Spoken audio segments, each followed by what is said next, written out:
கர்த்தருடைய பிள்ளைகளே, நாம் கர்த்தரை ஏற்றுக்கொண்டு ஞானஸ்நானம் எடுத்து தேவனுடைய பிள்ளைகளாக மாறுகிறோம். அதன் பிறகுதான் நம்முடைய விசுவாச பாதையின் தொடக்கமே ஆரம்பிக்கிறது. அந்த பாதையில் அடி பிறழாமல் நடக்க பழகினால் மட்டுமே நம்முடைய இலக்கை நாம் சென்றடைய முடியும். அவ்வாறின்றி பாதை மாறினால் நாம் இயேசுவின் சிலுவைக்கு பகைஞனாக கருதப்படுவோம்.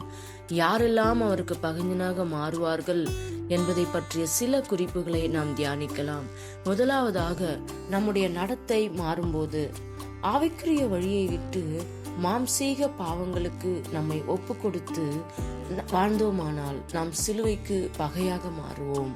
அடுத்ததாக, பூமிக்கு அடுத்தவைகளை சிந்திக்கிறவர்கள். நாம் இவ்வுலகத்தை சேர்ந்தவர்கள் அல்ல. பூமி நமக்கு நிரந்தரமும் அல்ல. பரலோகம்தான் நம்முடைய வீடு. அப்படி இருக்க மாயையான இந்த உலகத்தின் காரியங்களை குறித்து, ஐஸ்வர்யத்தை குறித்து வீணாக சிந்திக்க கூடாது. அடுத்ததாக, பழைய சுபாவம் ஒழியப்படாவிட்டால், கர்த்தருடைய பிள்ளையாக நாம் மாறும்போதே நம்முடைய பழைய பாவ சுபாவங்களை நாம் ஒழிக்க வேண்டும். பழைய பாவ கிரியைகள் நம்மை கர்த்தரிடம் நெருங்க விடாது. திரும்பவும் பாவ சுபாவங்களை நமக்குள் அனுமதித்தோமானால் அவை நம்மை நரகத்திற்குள் நிச்சயம் தள்ளிவிடும். அடுத்ததாக, கிறிஸ்துவின் ஜீவனை நாம் வெளிப்படுத்தாவிட்டால், நாம் அவரை ஏற்றுக்கொண்டவுடன் இயேசுவே நமக்குள் வாழ்கிறார். அவரை மட்டுமே நம்முடைய சுபாவங்கள் வெளிப்படுத்த வேண்டும். நம்முடைய செயல்கள், பேச்சு அவரை மட்டுமே மேன்மைப்படுத்த வேண்டும்.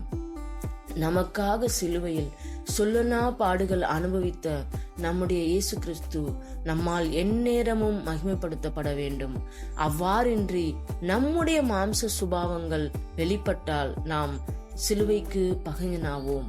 அடுத்ததாக, கிறிஸ்துவுக்காக பிழைக்காவிட்டால், கர்த்தரை ஏற்றுக்கொண்டு ஞானஸ்நானம் எடுக்கும் போதே நாம் கிறிஸ்துவுக்குள் மரித்து விட்டோம். இப்போது நாம் வாழ்வது அவருடைய ஜீவனால் மட்டுமே. எனவே அவருக்காக மட்டுமே நாம் வாழ வேண்டும். நம்முடைய ஆவிக்குரிய ஜீவியம் இந்த அடித்தளத்தில் கட்டப்பட்டால் நாம் அல்ல, அவரே என்று நாம் ஆர்ப்பரிப்போம். அடுத்ததாக, உலகத்திலிருந்து வேறுபட்டு ஜீவிக்காவிட்டால், இந்த உலகத்தோடு இசைந்து அதன் பாவ கிரியைகளை செய்ய நாம் கர்த்தரால் தெரிந்து கொள்ளப்படவில்லை. இந்த உலக வேஷம் நாம் தெரிந்து கொள்ளக்கூடாது. நாம் வேறு பிரிக்கப்பட்டவர்கள். எனவே நாம் வேறுபட்ட வாழ்க்கையை வாழ்ந்து பரலோக ராஜ்யத்துக்கு நம்மை தகுதிப்படுத்த வேண்டும். கர்த்தருடைய பிள்ளையே, சிலுவை பாதை எளிதல்ல, பரலோக ராஜ்யம் எளிதல்ல. இடுக்கமான அந்த பாதையில் அவருக்கு பிரியமாக வாழ்ந்து நீ ஆயத்தமாகு. பின்மாறி போவாயானால் சிலுவைக்கு பகைஞனாவாய். ஆமென்.